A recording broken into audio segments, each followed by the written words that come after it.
Hello students, कैसे आप लोग। आई होप आप सब बहुत ही अच्छे होंगे।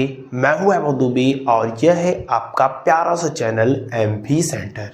स्टूडेंट्स, आज की इस वीडियो में हम लोग क्लास 12th के मैथ के 1.1 एक्सरसाइज को सॉल्व करने वाले हैं। ठीक है, कल वाली जो वीडियो थी वो इंट्रोडक्शन क्लास था, जिसमें हमने आपको संबंध के बारे में बहुत ही डिटेल से समझाया था।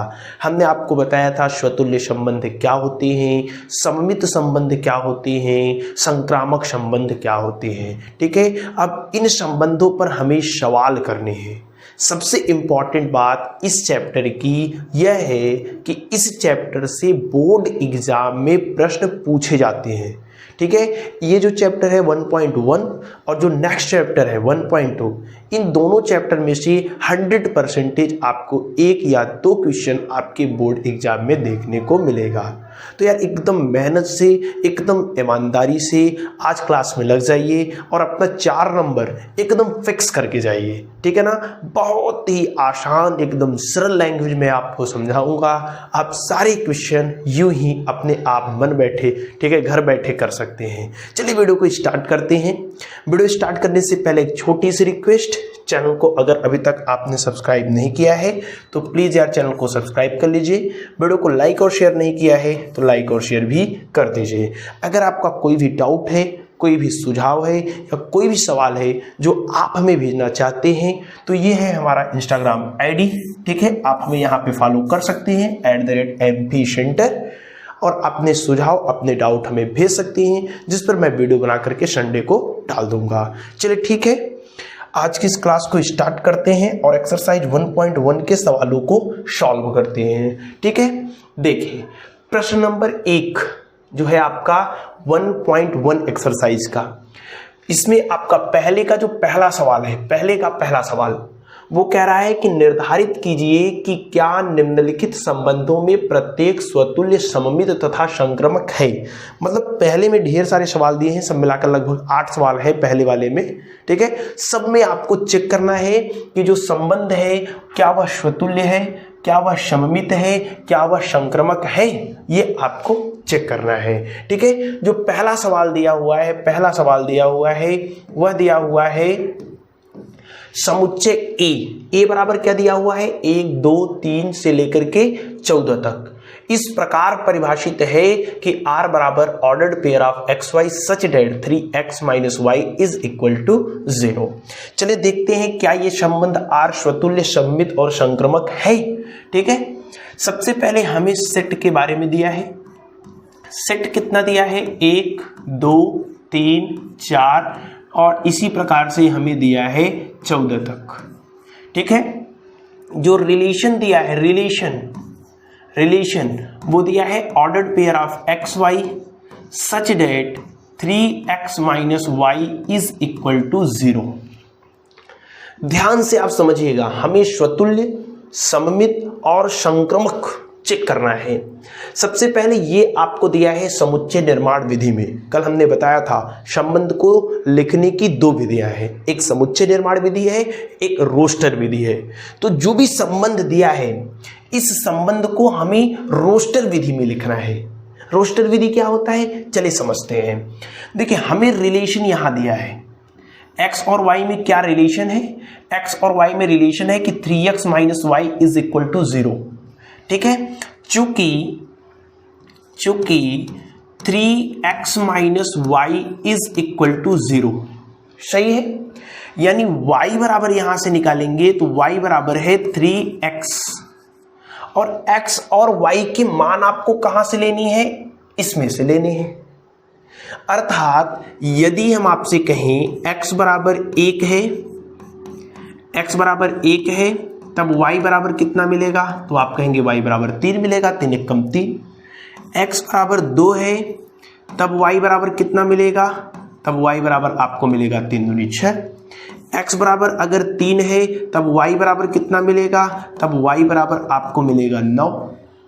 x बराबर अगर 4 है तब y बराबर कितना मिलेगा, तब y बराबर आपको मिलेगा 12। यदि x बराबर 5 है तब y बराबर कितना मिलेगा, y बराबर मिलेगा 15। लेकिन ये जो y 15 आया ये सेट ए में नहीं है। सेट ए में हमें केवल 14 तक के ही एलिमेंट को लेना है, यानी ये वाला ए में नहीं है। जब ए में नहीं है तो इस वाले को हम नहीं ले सकते। हमें लेना किसको किसको है? इनको। क्यों इसको नहीं लेंगे? क्योंकि x बराबर 5 के लिए y बराबर 15 है और 15 सेट ए में नहीं है, इसलिए हम इसको नहीं ले रहे हैं। अतः हमारे पास जो r आया r वो कितना आया? ऑर्डर्ड पेयर में लिख रहे हैं, रोस्टर विधि में। 1 3 के साथ बना, 1 रखने पर क्या मिला? 3 मिला। 2 रखने पर क्या मिला? 6 मिला। 3 रखने पर क्या मिला? 9 मिला। 4 रखने पर क्या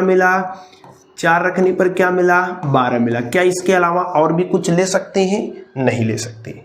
ठीक है, अब इसको चेक करना है कि क्या यह स्वतुल्य, सममित और संक्रामक है। हमने आपको बताया है स्वतुल्य के लिए स्वतुल्य कब होता है? स्वतुल्य के लिए ये जरूरी है कि सेट के जितने भी एलिमेंट हैं सब अपने आप से कनेक्ट होने चाहिए। सेट में कौन कौन से एलिमेंट हैं? 1 2 3 4 5 6 14 तक। यानी जो भी R आया है, इस R में हमें 1 1 2 2 3 3 4 4 5 5 ऐसे ही 14 14 रहने चाहिए, तभी स्वतुल्य होगा, नहीं तो स्वतुल्य नहीं होगा। क्या इस R में आपको 1 1 2 2 3 3 4 4 मिल रहा है? तो इस R में 1 1 2 2 3 3 4 4 नहीं है, इसलिए ये जो संबंध R है ये स्वतुल्य नहीं है। लिखेंगे संबंध R स्वतुल्य नहीं है। संबंध R स्वतुल्य नहीं है। क्यों नहीं है आप बताइए? नहीं है क्योंकि 1 1 2 2, ठीक है ना, डॉट डॉट डॉट यहां से कहां तक पहुंचेंगे? 14 14। ये R में नहीं है। अगर R में होता, ये सारे एलिमेंट R में होते तब ये स्वतुल्य होते, लेकिन R में नहीं है इसलिए स्वतुल्य नहीं है। ठीक है, चलिए अब हम चेक करते हैं सममित के लिए। सममित के लिए हमने आपको बताया है कि सारे एलिमेंट्स के रिवर्स होने चाहिए, उल्टे होने चाहिए। अगर AB है तो BA भी होना चाहिए। जैसे 1 3 है तो इस रिलेशन में 1 3 का उल्टा 3 1 भी होना चाहिए। 2 6 है, इसका उल्टा 6 2 भी होना चाहिए। 3 9 है, इसका उल्टा 9 3 भी होना चाहिए। 4 12 है तो इसका उल्टा 12 4 भी होना चाहिए। अगर सबके उल्टे उपलब्ध है तो सममित है, लेकिन इसमें किसी का भी उल्टा उपलब्ध नहीं है, सबके उल्टे चाहिए। 1 3 का उल्टा 3 1, 2 6 का उल्टा 6 2, 3 9 का उल्टा 9 3, 4 12 का उल्टा 12 4 इसमें रहना चाहिए, तब सममित होता, लेकिन इसमें नहीं है। ठीक है, तो कहेंगे कि संबंध R सममित संबंध नहीं है। सममित संबंध नहीं है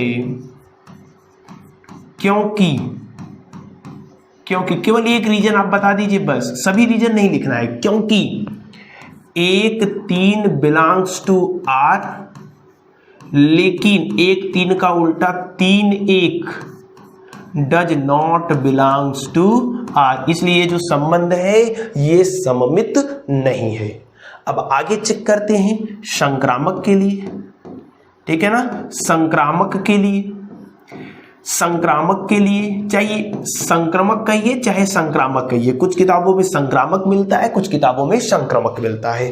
ठीक है, संक्रामक के लिए हमने आपको बताया था कि प्रतीक का पेयर, जैसे संक्रामक की कंडीशन क्या है? संक्रामक की कंडीशन है कि यदि AB बिलोंग्स टू R हो and BC belongs to R हो, this implies that AC belongs to R होना चाहिए। बहुत डिटेल में हमने आपको बताया था। ठीक है ना, AB अगर है AB तो लास्ट में क्या है? B, तो B से स्टार्ट होने वाला R में होना चाहिए, तभी चेक होगा, नहीं तो चेक नहीं होगा। तो यहां पहला सभी जितने ऑर्डर्ड पेयर है सब के लिए चेक करेंगे।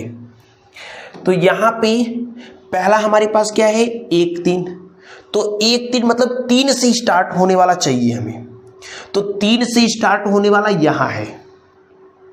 तो जो 3 3 है ये कटता है, ओरे ओरे जो रहता है वही आता है। 1 9 इसमें रहना चाहिए, क्या 1 9 है, ध्यान से समझिएगा। चूंकि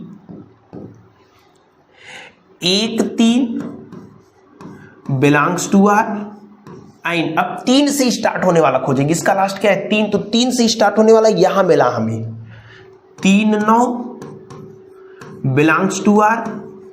तब हमें क्या चाहिए था, ये जो 3 3 है ये कैंसिल होता, ओरे ओरे जो है वो हमें आर में चाहिए होता है। तो यहां 1 है यहां 9 है, हमें 1 9 आर में चाहिए, 1 9 आर में चाहिए, लेकिन 1 9 आर में कभी कहीं आपको दिखाई नहीं दे रहा है, does not belongs to are.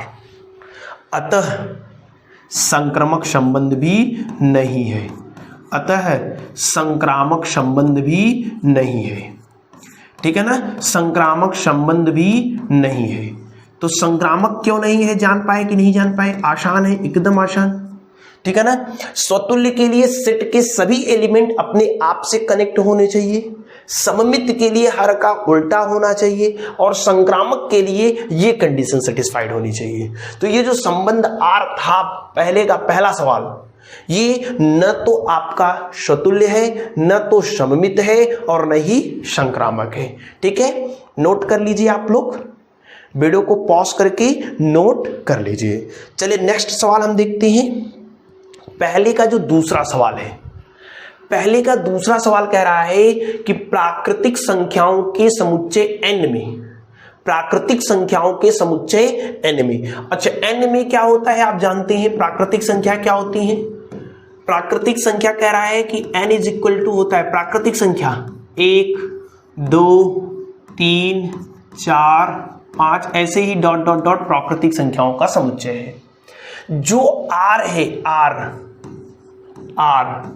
r की वैल्यू कह रहा है कि एक्स वाई, मतलब जो रिलेशन दिया है वो such that y is equal to x plus 5 and x की वैल्यू 4 से छोटा है, ये हमसे कह रहा है। मतलब यक्स की जो वैल्यू लेनी है वो 4 से कम ही लेना है, यानी क्या क्या ले सकते हैं, 1 ले सकते हैं, 2 ले सकते हैं, 3 ले सकते हैं, इसके अलावा कुछ नहीं ले सकते। कहेंगे कि चूंकि x इज लेस देन 4, अतः यक्स की वैल्यू हमारे पास क्या क्या मिली, 1 मिली, 2 मिली, 3 मिली।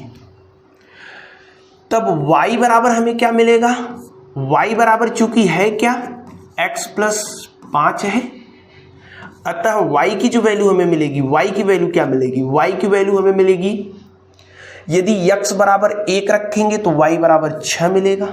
देख लीजिए x क्या रख सकते हैं 1 2 3, अगर 1 रखेंगे तो y बराबर 6 मिलेगा, 2 रखेंगे तो 5 2 7 मिलेगा, सॉरी ठीक है ना 7 मिलेगा, और 3 रखेंगे तो 5 3 8 मिलेगा। यानी 1 का संबंध 6 के साथ है, 2 का संबंध 7 के साथ है, 3 का संबंध किसके साथ है, 8 के साथ है। अतः जो r हमारे पास है, जो r है वो क्या क्या है, r हमारे पास है 1 का 6 के साथ, क्योंकि 1 रखने पर 6 मिला था, 2 का 7 के साथ, 2 रखने पर 7 मिला था, 3 का 8 के साथ, 3 रखने पर क्या मिला था 8 के साथ। अब इसको चेक करना है कि क्या यह स्वतुल्य है, क्या यह स्वतुल्य है। चलिए चेक करते हैं। स्वतुल्य के लिए हम लोग जानते हैं कि सेट के एलिमेंट अपने आप से कनेक्ट हो, सेट का जो एलिमेंट है वो अपने आप से कनेक्ट हो। मतलब x 1 2 3 रखने पर हमें 6 7 8 मिला, यदि इस रिलेशन में 1 1 2 2 3 3 स्वतुल्य मतलब सब अपने आप से कनेक्ट हो। यदि इस रिलेशन में 1 1 2 2 3 3 है तो स्वतुल्य है, नहीं तो नहीं है। इसमें कहीं भी आपको 1 1 2 2 और 3 3 दिखाई नहीं दे रहा है, इसलिए यह संबंध स्वतुल्य नहीं है। कहेंगे कि R स्वतुल्य नहीं है, स्वतुल्य नहीं है। क्यों नहीं है, क्योंकि एक एक does not belongs to R, एक एक इस आर में नहीं है। दूसरा हम चेक करेंगे किसके लिए, सममित के लिए। सममित के लिए, सममित के लिए हमने आपको बताया है कि इस आर को देखते हैं और आर में जितने भी ऑर्डर्ड पेयर हैं सबका उल्टा रहना चाहिए। मतलब 1 6 है तो 6 1 भी रहना चाहिए, 2 7 है तो 7 2 भी रहना चाहिए, 3 8 है तो 8 3 भी रहना चाहिए। ठीक है, तो यहाँ 1 6 है, लेकिन क्या इसमें कहीं आपको 6 1 दिखाई दे रहा है? नहीं दिखाई दे रहा है, इसलिए यह सममित भी नहीं है। लिखेंगे संबंध आर सममित नहीं है, संबंध आर सममित नहीं है। क्यों नहीं है? रीजन लिखिए, क्योंकि 1 6 बिलोंग्स टू आर, लेकिन 1 6 का उल्टा 6 1 भी हमें आर में चाहिए था, लेकिन 6 1 does not belongs to R, ये आर में नहीं है, इसलिए ये सममित भी नहीं है। चलिए संक्रामक चेक करते हैं, संक्रामक है कि नहीं है। संक्रामक के लिए हम लोग क्या करते हैं आप बताइए, संक्रामक के लिए हम लोग क्या करते हैं? 1 6 है तो 6 से स्टार्ट होने वाला खोजेंगे, 6 से स्टार्ट होने वाला अगर नहीं मिला तो वो पेयर संक्रामक होता है। ये हमने कल बहुत डिटेल में समझा था। यहां क्या है? 1 6, तो क्या 6 से स्टार्ट होने वाला है? यहां 2 है, यहां 3 है, 6 से स्टार्ट होने वाला कहीं नहीं है। जब कहीं नहीं है तो ये संक्रामक है, इसको पास माना जाएगा। ये पेयर के बाद अभी आगे और हमें चेक करना है, जितने पेयर है सबके लिए चेक करना है। 2 7, यहां पे लास्ट में क्या है? 7 है, तो इसमें कहीं भी 7 से स्टार्ट होने वाला है? नहीं है। जब 7 से स्टार्ट होने वाला मिले ही ना तो इसको पास मानेंगे, अर्थात ये संक्रामक है ऐसा मानेंगे। 3 8, यानी 8 से स्टार्ट होने वाला हमें चाहिए और इस पूरे में कहीं भी 8 से स्टार्ट होने वाला नहीं है। यहां स्टार्ट 1 से, यहां 2, यहां 3, हमें 8 से स्टार्ट होने वाला चाहिए था, लेकिन पूरी में 8 से स्टार्ट होने वाला नहीं है। जब पेयर नहीं मिलेगा 8 से स्टार्ट होने वाला तो इसको संक्रामक माना जाएगा। ये भी संक्रामक, ये भी संक्रामक, ये भी संक्रामक, तीनों संक्रामक हो गए। इसका मतलब ये आर भी संक्रामक है, जितने एलिमेंट है सब संक्रामक, इसलिए आर भी क्या है? संक्रामक है। तो कहेंगे कि संबंध आर संक्रामक है, संक्रामक है क्योंकि for every value of A B belongs to R and B C belongs to R, this implies that A C belongs to R. अगर मिलता तब चेक करते, है ये नहीं, यानी पास माना जाएगा, अर्थात ये क्या है? संक्रामक है। एकदम आसानी से आपने समझा, नोट कर लीजिए। ठीक है, वीडियो को पॉज करके इस क्वेश्चन को नोट कर लीजिए। चलिए नेक्स्ट सवाल देखते हैं। क्वेश्चन नंबर आपका पहले का तीसरा है। करा है कि समुच्चय ए 1 2 3 4 5 6 में R ordered pair of x Y such that Y भाज्य है एक्स से, यानी वाई वाला कट रहा है किससे? एक्स से। ऐसे रिलेशन को लिखना है। क्या ये सममित, संक्रामक और स्वतुल्य है? चलिए चेक कर लेते हैं, हल करते हैं। सबसे पहले हमें क्या दिया है? सेट ए दिया है। सेट ए की वैल्यू कितनी है? 1 2 3 4 5 और 6। आर लिखते हैं, आर लिखते हैं। आर क्या दिया हुआ है? आर दिया हुआ है x Y such that Y भाज्य है एक्स से। ठीक है, एक्स से मतलब y वाला x से कट रहा है, y वाला x से कट रहा है, मतलब r में इसको, ये तो हमारा समुच्चय निर्माण विधि में है। जब तक आप संबंध को रोस्टर विधि में नहीं लिखेंगे तब तक आपको आसानी से समझ में नहीं आएगा। तो अगर आप समुच्चय निर्माण विधि को रोस्टर विधि में लिख सकते हैं, ऑर्डर्ड पेयर के रूप में इस रिलेशन को लिख सकते हैं, तो पहला आपका काम यही होना चाहिए उसको रोस्टर विधि में लिखिए। तो चलिए इसको रोस्टर विधि में लिखते हैं। आर के रिलेशन के बारे में बात करेंगे। आर के बारे में, तो आर के बारे में कौन कौन एलिमेंट आएगा, आर के बारे में कौन कौन सा एलिमेंट आएगा, यहां से, ठीक है। आर में कौन कौन सा एलिमेंट आएगा, आर में आपका आएगा, देखिए ऐसे ऑर्डर्ड पेयर लिखने हैं जिसमें y वाला कट रहा है x से, तो क्या एक एक लिख सकते हैं क्या। देखिए ये वाला, इसके देखिए ध्यान से समझिएगा, एक का संबंध एक से होगा, एक से तो सब कट जाएंगे, एक से सब कट जाएंगे, इसीलिए एक का रिलेशन सबके साथ बनेगा। एक का संबंध एक के साथ भी बनेगा, दो के साथ भी बनेगा, तीन के साथ भी बनेगा, चार पांच छह सब के साथ बनेगा, क्योंकि एक से सब कटेंगे।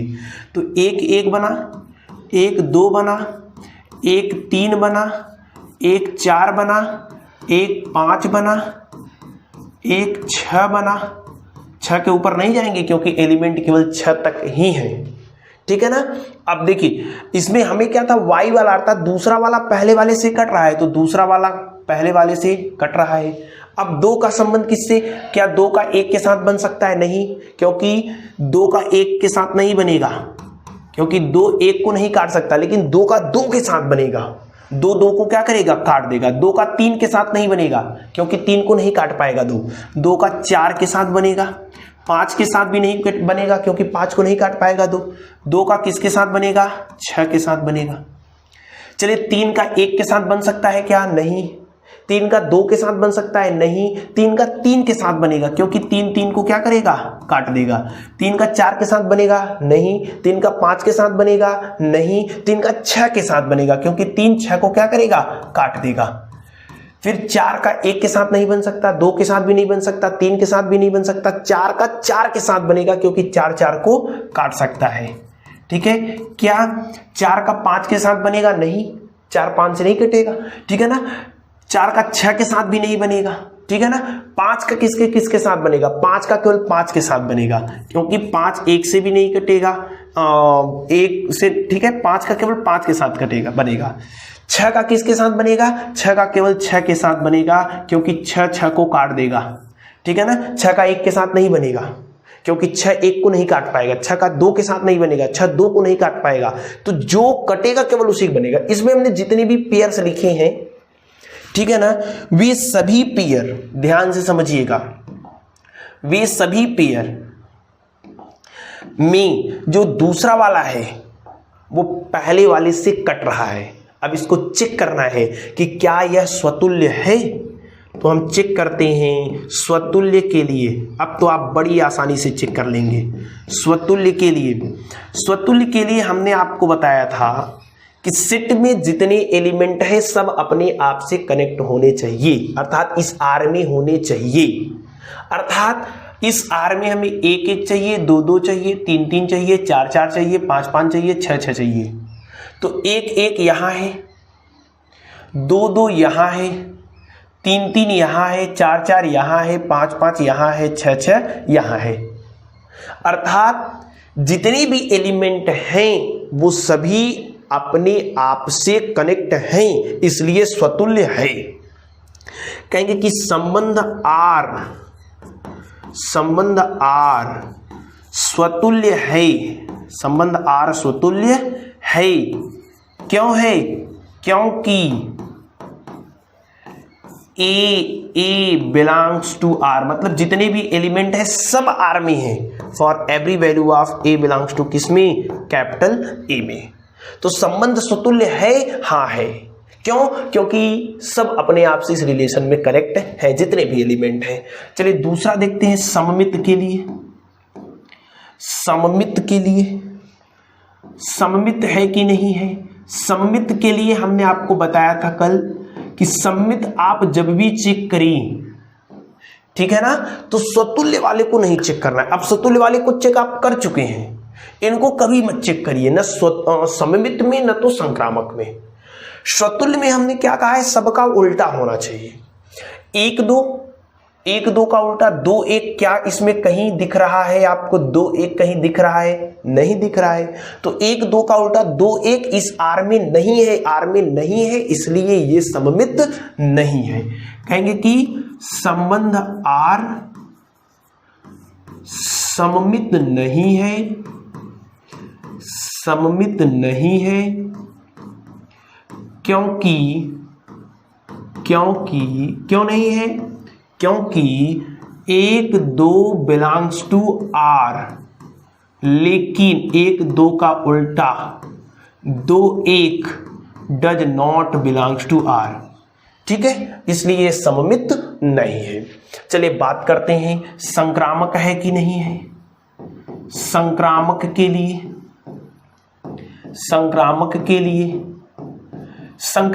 लिए हम लोग क्या करते हैं? सब एलिमेंट, सबके पेयर्स को चेक करेंगे। जैसे 1 2 यहां पे है, 1 2 यहां पे है, तो इसके लास्ट में क्या है? यहां 2, तो 2 से स्टार्ट होने वाला खोजिए आप। 2 से स्टार्ट होने वाला देखिए, एक यहां है, एक यहां है, एक यहां है, और कहीं 2 से स्टार्ट होने वाला नहीं है। यानी इसका कॉम्बिनेशन इसके और इसके साथ कराएंगे, बीच बीच वाले को कैंसिल करेंगे, ओरे वाला इसमें रहना चाहिए। ध्यान से समझिएगा। तो 1 2 इसके साथ करेंगे तो 2 2 से कैंसिल होगा, क्या बचेगा? 1 2। ध्यान से 1 2 बचेगा, तो 1 2 तो यहां है, ये है, यानी ठीक है। इसके साथ कराइए 1 2, 2 2 से कटेगा, बीच वाले कटते हैं, 1 4, क्या 1 4 इसमें है? यहां है, ठीक है। 1 2 फिर 2 6, 2 2 से खत्म होगा, क्या बचेगा हमें? 1 6, क्या 1 6 इसमें है? यहां है, इसलिए ये पास होगा। ध्यान से समझिएगा। यानी ये जो होगा ये संक्रामक है। क्यों है? समझ गए कि नहीं समझ गए? इसका जितना भी कॉम्बिनेशन बन रहा था वो सारे इसमें है, इसलिए संक्रामक है। एक 3 का चेक करते हैं, तो 3 से स्टार्ट वाला खोजेंगे।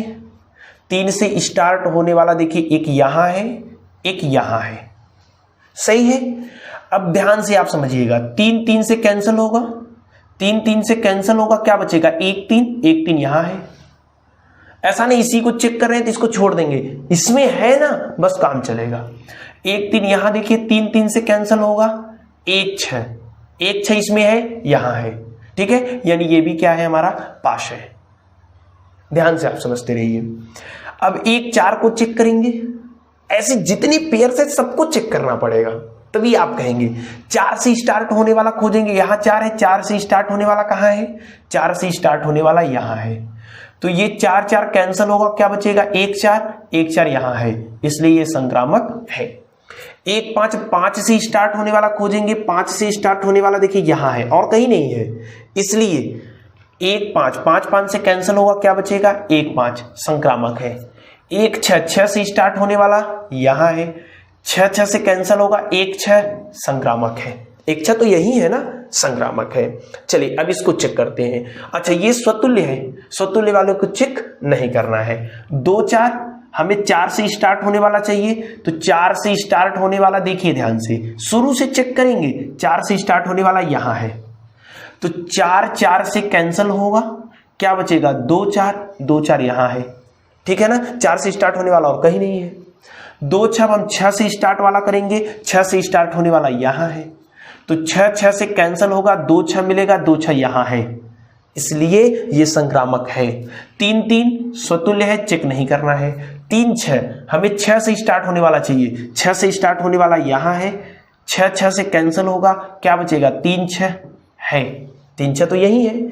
4 4 संक्रामक है, नहीं चेक करना है। 5 5 संक्रामक है, नहीं चेक करना है। 6 6 संक्रामक है, नहीं चेक करना है। देखिए जितने भी एलिमेंट इस आर में हैं, सभी एलिमेंट संक्रामक हो गए हैं, ठीक है ना। सभी के लिए पेयर सेटिस्फाइड हैं, इसलिए जब सभी एलिमेंट संक्रामक तो आर भी क्या है? संक्रामक है।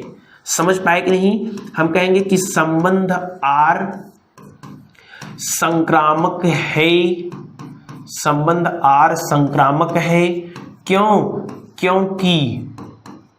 क्योंकि for every pair of A, B belongs to R and B, C belongs to R, this implies that A, C belongs, जितने भी पेयर थे सबके लिए हमने चेक किया, B, B को कैंसिल करके A, C सारे पेयर्स के लिए मिल रहे थे, इसलिए ये जो संबंध R है ये संक्रामक संबंध है।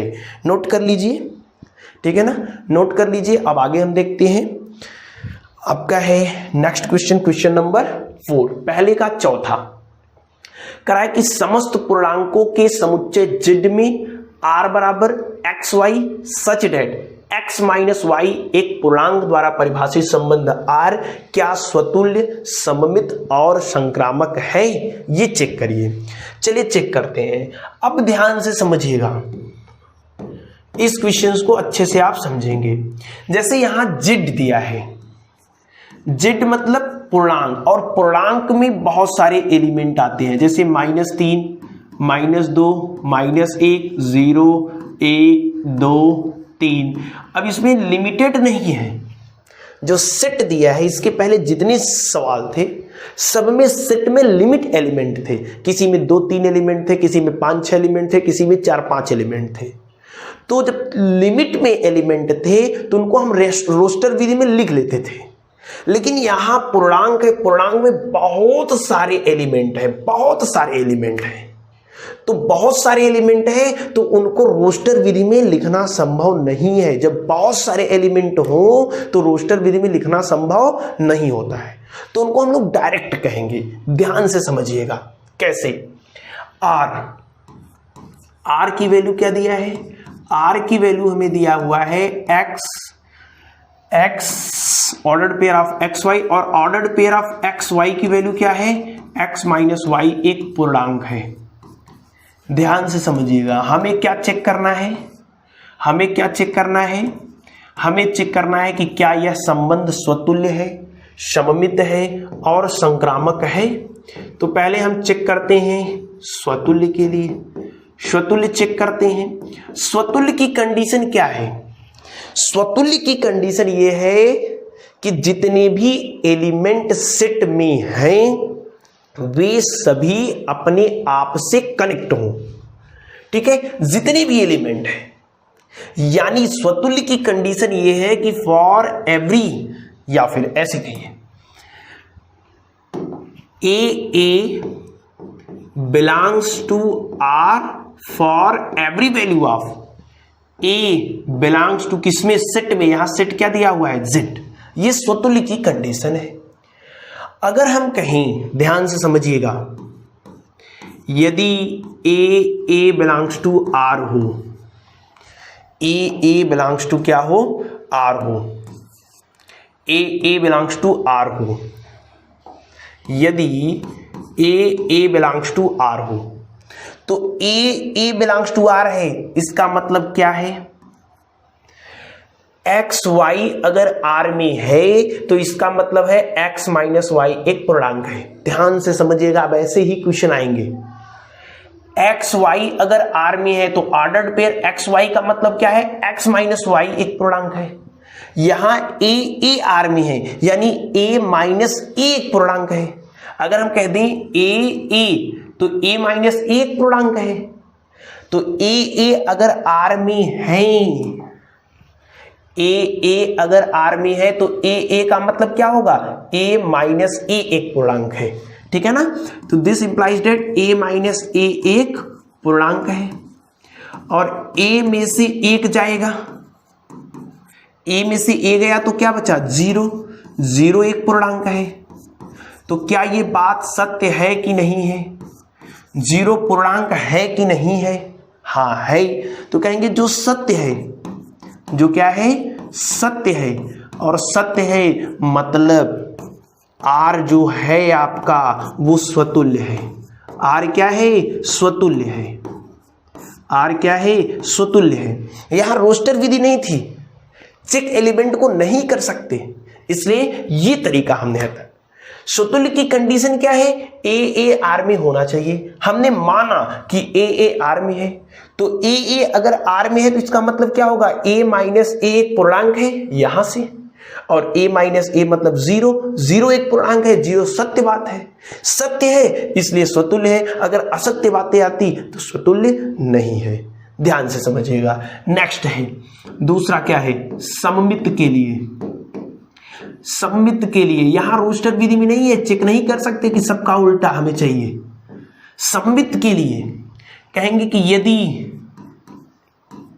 ए बी आर में है तब हमें क्या चाहिए, बी ए भी आर में चाहिए।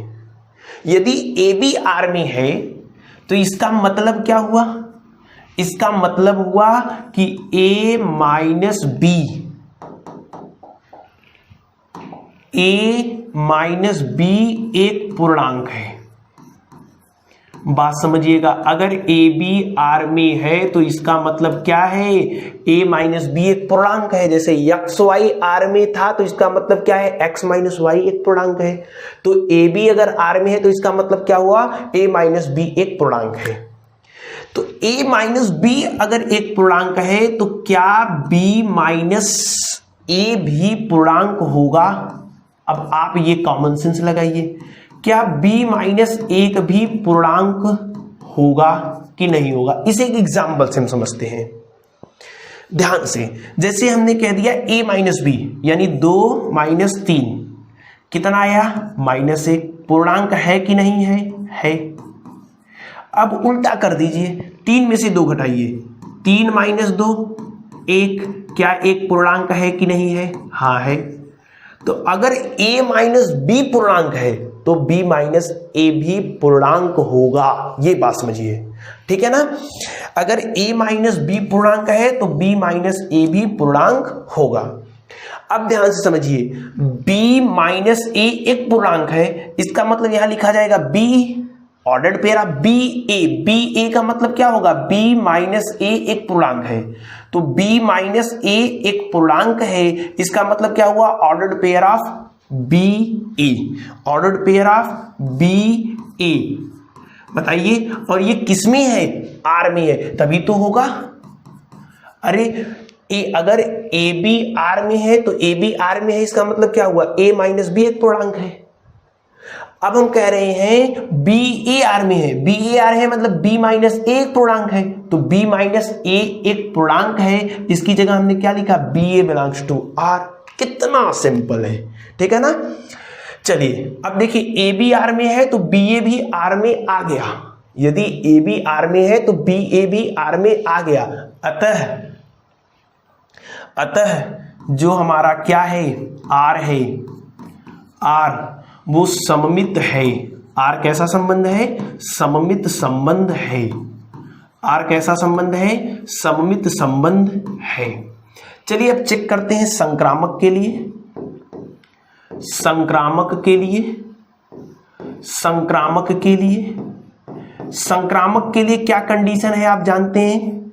संक्रामक के लिए कंडीशन है कि 2 एलिमेंट आप लेते हैं आर वाले, A B belongs to R and B C belongs to R, ये आप लेते हैं। अब आपको दिखाना है कि बी बी से कैंसल, ए सी भी आर में है। अगर ये बात आ रही है, ए सी बिलोंग्स टू आर है तो संक्रामक है, नहीं तो नहीं है। A B belongs to R, इसका मतलब क्या है, इसका मतलब है कि ए माइनस बी एक पूर्णांक है। A B belongs to R मतलब क्या है, ए माइनस बी एक क्या है, पूर्णांक है। और B C belongs to R का मतलब क्या है, B C belongs to R का मतलब है बी माइनस सी एक पूर्णांक है। ध्यान से समझिएगा, बी माइनस सी एक पूर्णांक है। ए बी का मतलब क्या था, ए माइनस बी एक पूर्णांक है। B C belongs to R का मतलब क्या है, बी माइनस सी एक पूर्णांक है। अगर हम दोनों को जोड़ दें, ए माइनस बी और बी माइनस सी दोनों को जोड़ दे रहे हैं, ए माइनस बी और है प्लस लगाया, बी माइनस सी, क्या पूर्णांक आएंगे कि नहीं आएंगे, इसको चेक कर लीजिए आप। एक एग्जाम्पल से आपको समझाते हैं, तब ज्यादा बेटर आप समझ पाएंगे।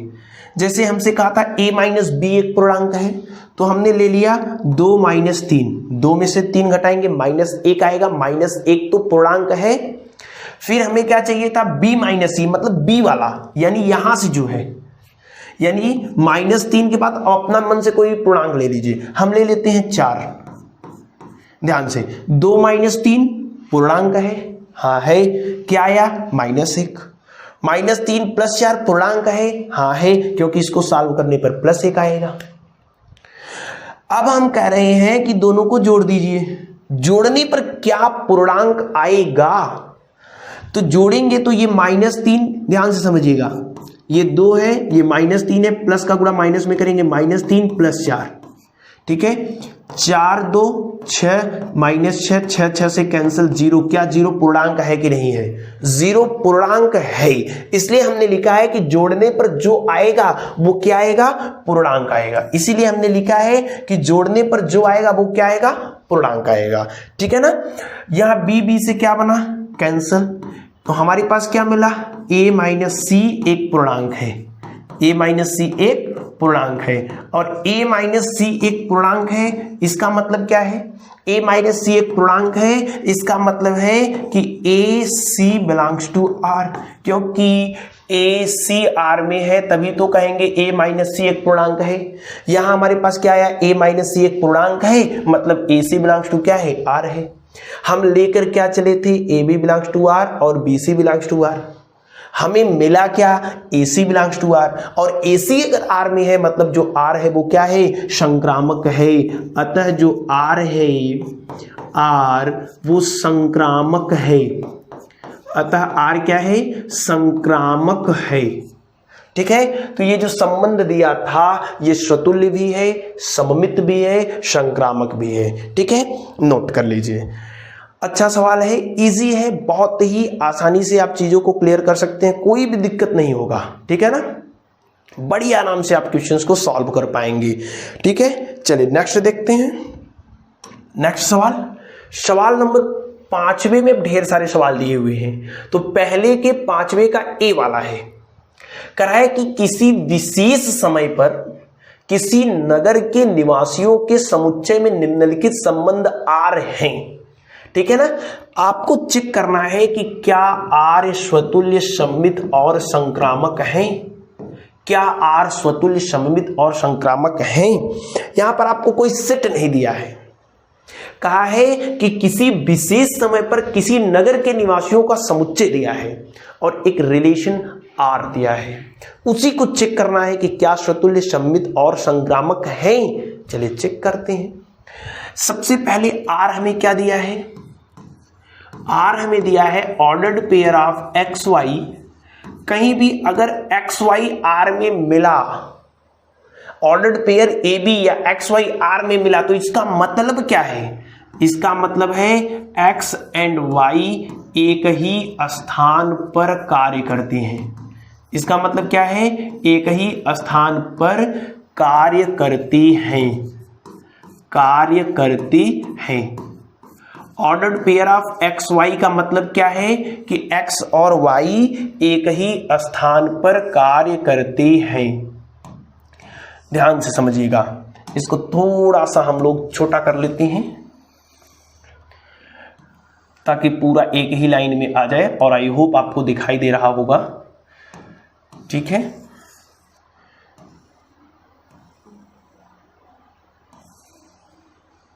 अभी भी छोटा करने की इसको जरूरत है, इतना छोटा भी मत करिए कि दिखाई न दे, ठीक है। चलिए ठीक है, आई होप आपको दिख रहा होगा। एक्स वाई का मतलब क्या है, एक्स और वाई एक ही स्थान पर कार्य करते हैं। चलिए चेक करते हैं सबसे पहले किसका, सबसे पहले चेक करते हैं स्वतुल्य के लिए। स्वतुल्य के लिए, स्वतुल्य के लिए हमने आपको अभी अभी बताया कि X X belongs to R होना चाहिए या ए बिलोंग्स टू आर होना चाहिए। चेक करते हैं, यदि X X belongs to R है तब तो स्वतुल्य है, अगर यक्स यक्स आर में नहीं है तो स्वतुल्य भी नहीं है। अच्छा, एक्स वाई आर में है, इसका मतलब यक्स और वाई एक ही स्थान पर कार्य करते हैं। यक्स यक्स आर में है, इसका मतलब क्या हुआ? इसका मतलब हुआ यक्स और यक्स, एक्स और यक्स एक ही स्थान पर कार्य करते हैं। इसका मतलब क्या हुआ? यक्स और यक्स एक ही स्थान पर कार्य करते हैं। क्या यह बात सत्य है कि नहीं है? आदमी एक है कि दो? आदमी एक है। कौन है? एक्स। क्या एक आदमी एक समय पे दो जगह काम कर सकता है? क्या एक आदमी एक साथ दो जगह पे काम कर सकता है? नहीं कर सकता। तो यक्स और यक्स एक ही स्थान पर कार्य करते हैं। एक आदमी एक ही स्थान पे कार्य कर सकता है। ये बात जो है वो सत्य है। जो क्या है? सत्य है। जो सत्य है। बताइए, एक्स और यक्स एक ही इंसान है, एक्स ही है, वो एक ही जगह कार्य कर सकता है ना। तो ये बात क्या है? सत्य है। और सत्य है, अतः जो आर है, जो आर है वो क्या है? स्वतुल्य है। सत्य है तो स्वतुल्य है, सत्य नहीं है तो स्वतुल्य नहीं है। ठीक है, स्वतुल्य है। अब किसके बारे में बात करेंगे? अब बात करेंगे सममित के बारे में। चेक करते हैं कि क्या सममित है। सममित के लिए हमने आपको अभी अभी कहा, सममित के लिए हमने आपको अभी भी कहा उल्टा रहना चाहिए। यदि X Y belongs to R, तो इसका मतलब क्या है? एक्स वाई आर में है, इसका मतलब क्या है? एक्स और वाई एक ही स्थान पर कार्य करते हैं। एक्स और वाई एक ही स्थान पर कार्य करते हैं, इसका मतलब यही है ना। एक्स और वाई एक ही स्थान पर कार्य करते हैं। जैसे हम कहा एक्स और वाई एक ही स्थान पर कार्य करते हैं, मतलब दो आदमी है, एक एक्स है एक वाई है, दोनों एक ही स्थान पर कार्य करते हैं। वो स्थान मान लेते हैं ए है। हम कहें एक्स और वाई एक ही स्थान ए पर कार्य कर रहे हैं, या हम कहें वाई और यक्स एक ही स्थान ए पर कार्य कर रहे हैं। दोनों लोग काम कहां कर रहे हैं? ए पर ही काम कर रहे हैं। यानी वाई और यक्स या एक्स और वाई दोनों काम कहां कर रहे हैं? ए पे। तो इसी को ऐसे लिख रहे हैं कि वाई और एक्स एक ही स्थान पर कार्य करते हैं। वाई और एक्स एक ही स्थान पर कार्य करते हैं। चाहे हम कहें x और y एक ही स्थान पर कार्य करते हैं, चाहे हम कहें y और x एक ही स्थान पर कार्य करते हैं, एक ही चीज है। यदि x और y एक ही स्थान पर कार्य करते हैं तो उसको xy लिखें। अगर y और x एक ही स्थान पर कार्य करते हैं तो उसको क्या लिखेंगे? yx लिखेंगे। यानी यहां पे जो ऑर्डर्ड पेयर बनेगा वो yx का बनेगा, और एक ही स्थान पर कार्य कर रहे हैं इसलिए आर में है। हमने माना क्या? xy आर में है। सिद्ध क्या किया? yx भी आर में है। मतलब उल्टा जो है वो आर में है। अतः आर जो है वो सममित है। अतः जो आर है वो सममित है। चलिए ध्यान से समझते हैं संक्रामक के लिए। संक्रामक के लिए हम लोग क्या करते हैं? दो ऑर्डर्ड पेयर आर में लेते हैं, ठीक है। फिर सिद्ध करते हैं कि बीच वाला कटने के बाद ओरे वाला जो है वो भी आर में होगा। अर्थात यदि हम ले लें X Y belongs to R and अब y से स्टार्ट वाला लेंगे y z belongs to r, तब हमें क्या दिखाना है? हमें दिखाना है कि y से cancel, x z belongs to r, मतलब x और z एक साथ कार्य करते हैं। x y belongs to r है, इसका मतलब क्या है? x y belongs to r है, मतलब x और y एक ही स्थान पर कार्य करते हैं, एक ही स्थान पर कार्य करते हैं। X Y belongs to R है, इसका मतलब क्या है? एक्स और वाई एक ही स्थान पर कार्य करते हैं। Y Z belongs to R है, इसका मतलब क्या है? एंड है, और लिखिए Y Z belongs to R है, इसका मतलब क्या है, वाई और जेड एक ही स्थान पे कार्य करते हैं। ध्यान से, वाई और जेड एक ही स्थान पर कार्य करते हैं, एक ही स्थान पर कार्य करते हैं। ध्यान से आप समझेंगे, दो लाइन यहां पे कहा है। पहली लाइन कहा है कि x और y एक ही स्थान पर कार्य करते हैं। तो ये x है, ये y है, दो इंसान है, ये कार्य एक ही जगह कर रहे हैं, अर्थात A पे कर रहे हैं। x भी एक के यहां काम कर रहा है, y भी एक यहां काम कर रहा है, ठीक है ना।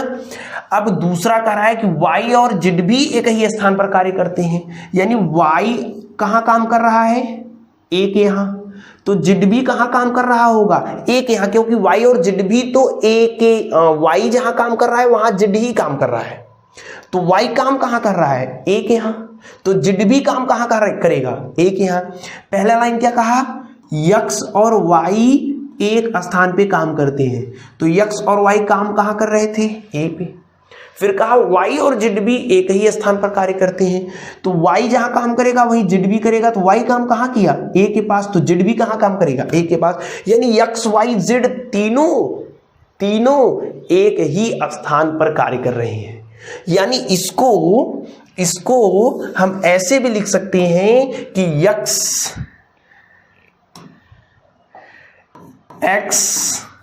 और z तीनों एक जगह पे काम कर रहे हैं, अर्थात x और z जो हैं वो एक ही स्थान पर कार्य कर रहे हैं, एक ही स्थान पर कार्य करते हैं। ध्यान से समझे कि नहीं, कार्य करती हैं। x z एक ही स्थान पर कार्य करते हैं, जब एक ही स्थान पर कार्य करेंगे मतलब वो R में होंगे, क्योंकि x y का मतलब x और y एक ही स्थान पे काम करते हैं, तो x z का मतलब क्या हुआ, x और z एक ही स्थान पे काम करते हैं। हमने लिया क्या था, X Y belongs to R, Y Z belongs to R. हमने सिद्ध क्या कर दिया, X Z belongs to R, Y Y cut गया, अर्थात यही तो संक्रामक की कंडीशन है।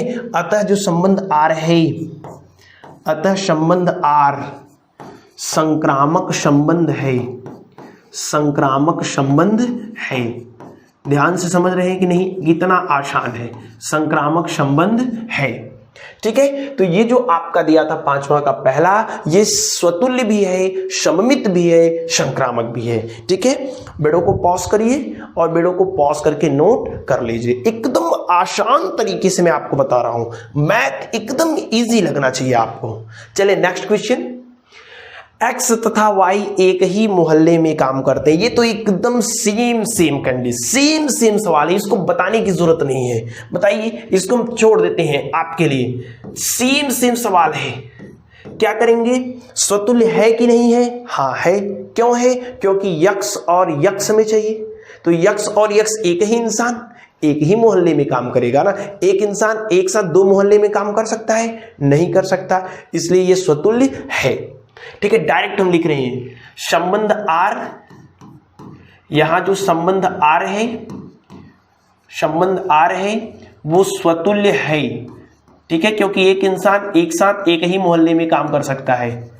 क्या ये सममित है, A B belongs to R तो b C belongs to R होना चाहिए, a B belongs to R तो B A belongs to R होना चाहिए।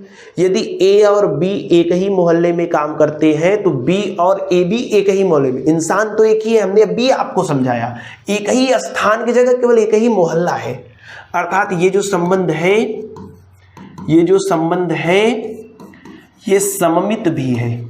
एकदम प्रीवियस वाला सवाल है, जैसे जैसे वहां हमने लिखा है सेम आपको लिखना है। और इसी प्रकार से कहेंगे कि ये जो संबंध आ रहे हैं ये संक्रामक भी है, इसको कुछ भी बताने की जरूरत नहीं है, एकदम आसान। प्रीवियस सवाल अगर आपने देख लिया तो समझो कर लिया। सेम जहां एक ही स्थान है वहां एक ही मोहल्ला दे दिया है, बाकी कुछ भी नहीं है, कोई दिक्कत नहीं होगी आपको। चले नेक्स्ट सवाल, कह रहा है कि पहले के पांचवे का जो सी वाला है, R X Y such that x Y से ठीक 7 सेंटीमीटर लंबा है, क्या यह संबंध स्वतुल्य, सममित और संक्रामक है, ये चेक करना है। आर का मतलब क्या दिया है, आर का मतलब दिया हुआ है ordered pair of x Y such that x Y से ठीक 7 सेंटीमीटर लंबा है। ध्यान से समझिएगा, मतलब ऑर्डर्ड पेयर ए बी का मतलब हो जाएगा कि ए बी से ठीक ठीक 7 सेंटीमीटर लंबा है। ए का मतलब हो जाएगा ए से 7 सेंटीमीटर लंबा है। चलिए चेक करते हैं। अब आप समझ गए होंगे कि स्वतुल्य है कि नहीं है। स्वतुल्य के लिए आराम से चीजों को क्लियर करेंगे। स्वतुल्य के लिए हमें चाहिए ए बिलोंग्स टू आर। तो ए बिलोंग्स टू अगर आर में है तो स्वतुल्य है। स्वतुल्य अगर a does not belongs to R तो स्वतुल्य नहीं है। चेक करते हैं क्या ए आर में है। अगर ए आर में है तो इसका मतलब है एक्स वाई, मतलब यक्स वाई से ठीक ठीक 7 सेंटीमीटर लंबा है। ठीक है। ए का मतलब क्या है। ए का मतलब है ए से ठीक ठीक 7 सेंटीमीटर लंबा है। अब बताइए ए अलग अलग आदमी है कि एक ही आदमी है। ए मतलब एक ही इंसान है। क्या कोई इंसान अपने आप से 7 सेंटीमीटर लंबा हो सकता है। ए से मैं अपने आप से 7 सेंटीमीटर लंबा हो सकता हूं? नहीं हो सकता हूं। इसलिए ये जो बात हो रही है ये असत्य है। जो असत्य है ये बात सत्य नहीं है। अतः ए जो है does not belongs to R, ये आर में नहीं है। और नहीं है मतलब आर, दिस इंप्लाइज दैट स्वतुल्य नहीं है। आर जो है वह स्वतुल्य नहीं है। जो आर है क्या वह स्वतुल्य है? आर स्वतुल्य नहीं है। चलिए आगे देखते हैं। अब हम बात करते हैं किसके लिए? सममित के लिए। सममित के लिए बात करते हैं हम लोग। सममित के लिए हमने आपको बताया था उल्टा। ए बी है तो बी आर में होना चाहिए। चलिए ले लेते हैं। यदि A B belongs to R तो ए बी आर में है। इसका मतलब क्या है? ए बी से ठीक ठीक 7 सेंटीमीटर लंबा है। तो this implies that A B से ठीक ठीक 7 सेंटीमीटर लंबा है। ध्यान से समझिएगा, ए जो है वो बी वाले से 7 सेंटीमीटर लंबा है। जैसे ई बी से 7 सेंटीमीटर लंबा है, मतलब अगर ए 47 इंच का होगा तो बी वाला 40 इंच का होगा। तभी ए वाला बी वाले से 7 इंच लंबा है, या 7 सेंटीमीटर की बात हो रही है। ठीक है, 7 सेंटीमीटर की बात हो रही है। मतलब अगर ए की लंबाई 47 सेंटीमीटर है, मान लेते हैं, मानने में क्या जाता है, तो बी की लंबाई कितनी है? 40 सेंटीमीटर। तभी तो ये कंडीशन सेटिस्फाइड होगी कि ए बी से 7 सेंटीमीटर लंबा है। ए बी से 7 सेंटीमीटर लंबा है तो क्या बी ए भी 7 सेंटीमीटर लंबा है? क्या बी भी ए से 7 सेंटीमीटर लंबा है? बी ए से 7 सेंटीमीटर लंबा नहीं है, 7 सेंटीमीटर छोटा है। ए बी से 7 सेंटीमीटर लंबा है, मतलब बी ए से 7 सेंटीमीटर छोटा है। ये बात ध्यान दीजिएगा। दिस इज नॉट इंप्लाइज, ये इंप्लाइज नहीं करेगा क्या बी ए से ठीक ठीक 7 सेंटीमीटर लंबा है। ध्यान से समझिएगा, 7 सेंटीमीटर लंबा है। ये संभव नहीं है, ये इंप्लाइज नहीं करेगा। अगर ए बी से 7 सेंटीमीटर लंबा है तो बी ए से 7 सेंटीमीटर लंबा नहीं हो सकता, 7 सेंटीमीटर छोटा है। ठीक है, अर्थात दिस इज नॉट इंप्लाइज। क्या इंप्लाइज नहीं करेगा? B A belongs to R. देखिए, अगर बी ए से ठीक ठीक 7 सेंटीमीटर लंबा है, इसका मतलब क्या होगा? B A belongs to R, लेकिन ये इंप्लाइज नहीं कर रहा है।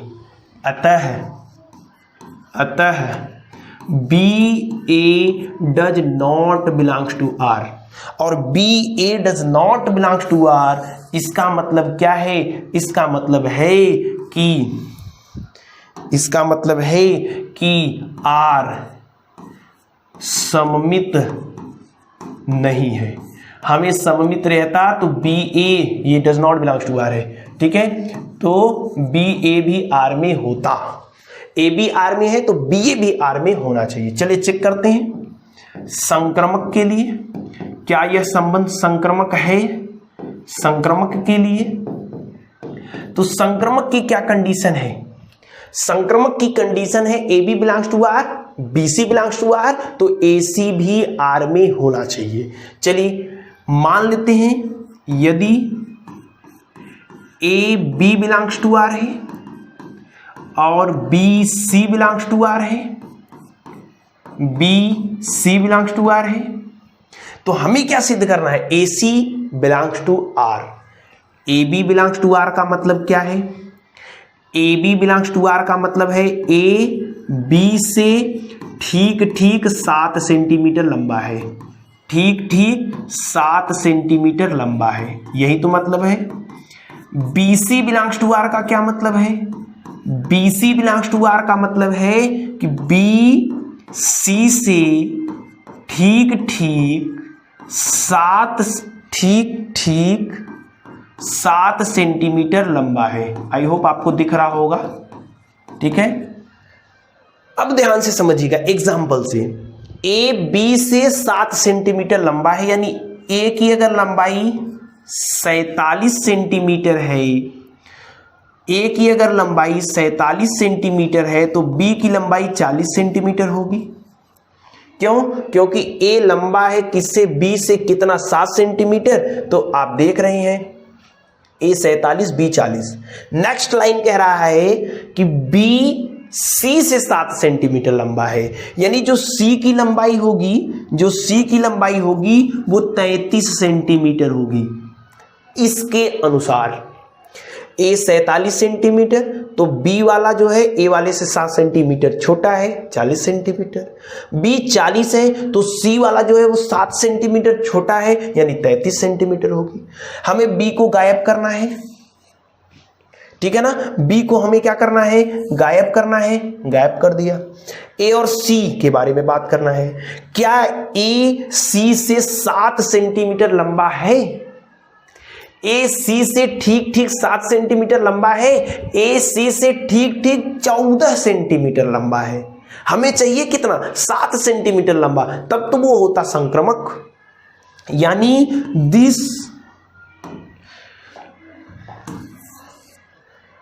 दिस नॉट इंप्लाइज डेट, ये इंप्लाइज नहीं कर रहा है कि ए सी से ठीक ठीक 7 सेंटीमीटर लंबा, ये इंप्लाइज नहीं कर रहा है कि कर रहा है, नहीं कर रहा है। 7 सेंटीमीटर लंबा है, कितना लंबा है? 14 सेंटीमीटर है।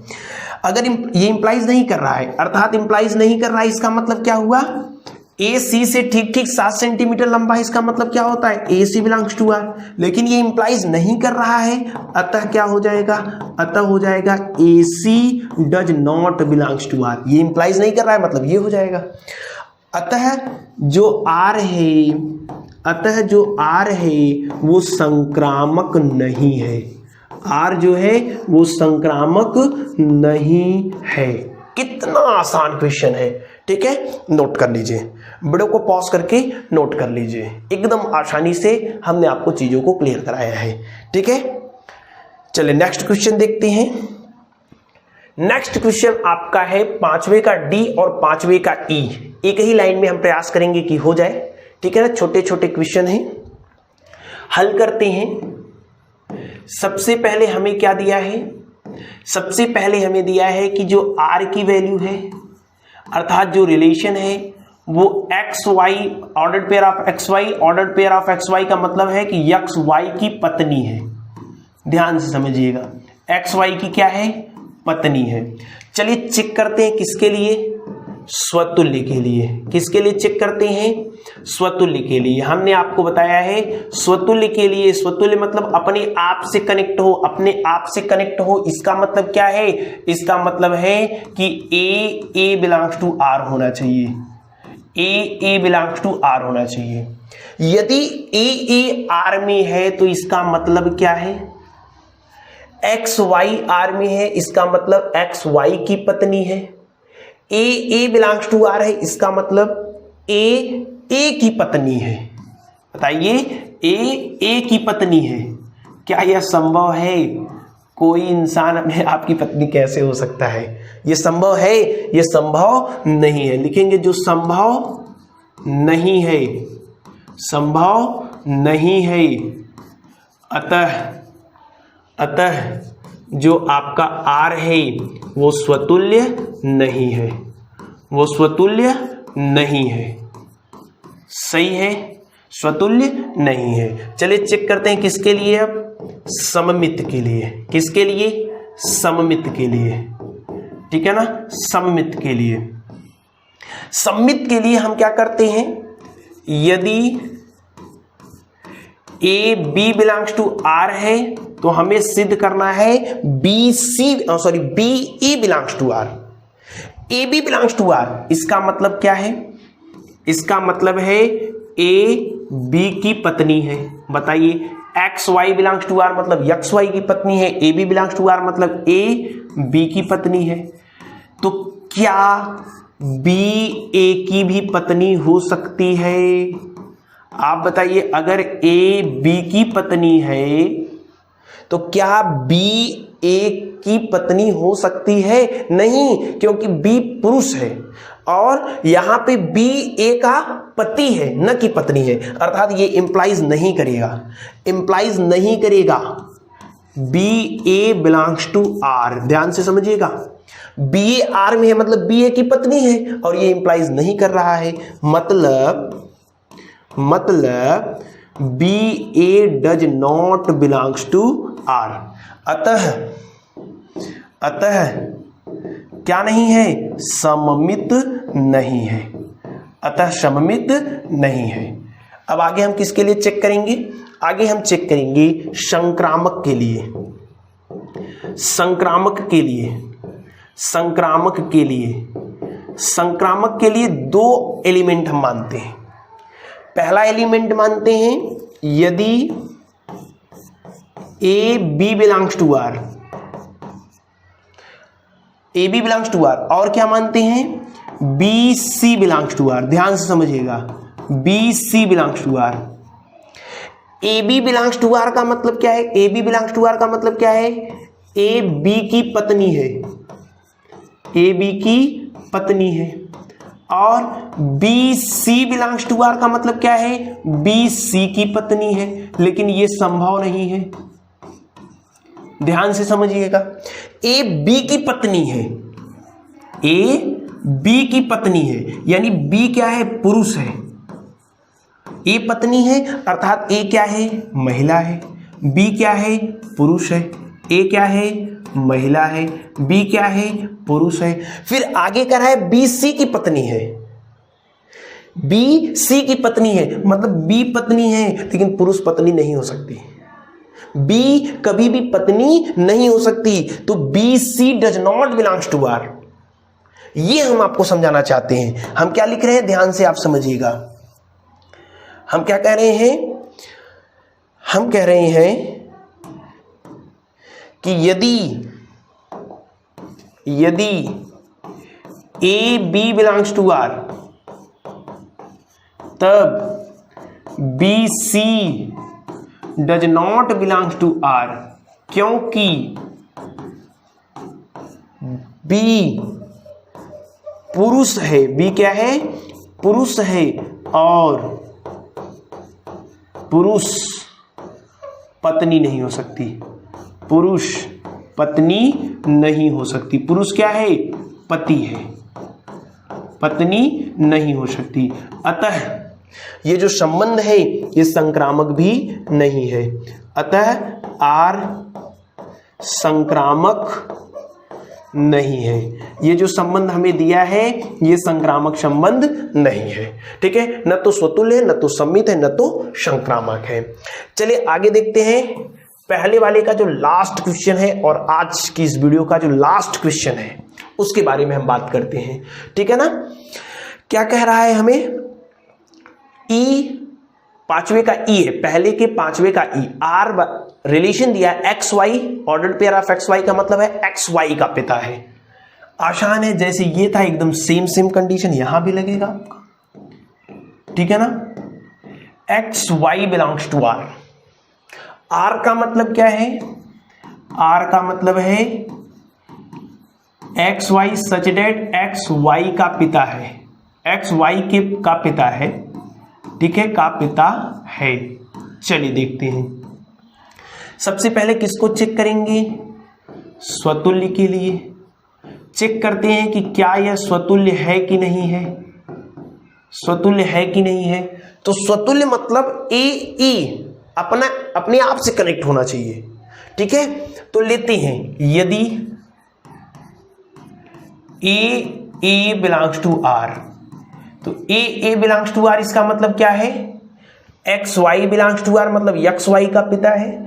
ए बिलोंग्स टू आर मतलब ए का पिता है। क्या यह संभव है, ए का पिता हो सकता है, कोई व्यक्ति अपने आप का पिता कैसे हो सकता है यार, हो सकता है, नहीं हो सकता। ए का पिता है, जो संभव नहीं है, जो संभव नहीं है। अतः आर जो है वो स्वतुल्य नहीं है, आर जो है वो स्वतुल्य नहीं है। चलिए चेक करते हैं सममित के लिए। सममित मतलब उल्टा होना चाहिए। सममित के लिए क्या ये संबंध सममित है, क्या ये संबंध सम्मित है, चेक कर लेते हैं। सम्मित के लिए हम लोग लेते हैं A B belongs to R. A B belongs to R का मतलब क्या है, ए बी का पिता है, ए बी का पिता है, तो क्या बी ए का भी पिता होगा, ए बी का पिता है, ए पिता है तो बी क्या होगा, पुत्र होगा, बी ए का पुत्र होगा। क्या हम इसको ऐसे लिख सकते हैं कि बी ए का पिता है, क्या इसको हम ऐसे लिख सकते हैं, नहीं लिख सकते। क्यों, क्योंकि बी ए का पुत्र है, ए पिता है तो बी क्या हुआ, पुत्र है। यानी दिस नॉट इंप्लाइज, यानी दिस इज नॉट इंप्लाइज। और इसका मतलब क्या हो गया, इसका मतलब हो गया कि B A does not belongs to R. A B R में है, बी ए आर में नहीं है, मतलब सममित नहीं है। इसका मतलब क्या हुआ, सममित नहीं है, जो संबंध है ये सममित नहीं है। अब हम बात करते हैं किसके लिए, संक्रामक के लिए। किसके लिए बात करते हैं, संक्रामक के लिए, संक्रामक के लिए। चलिए ध्यान से देखिए, संक्रामक के लिए हम लोग दो एलिमेंट लेते हैं। यदि A B belongs to R and B C belongs to are.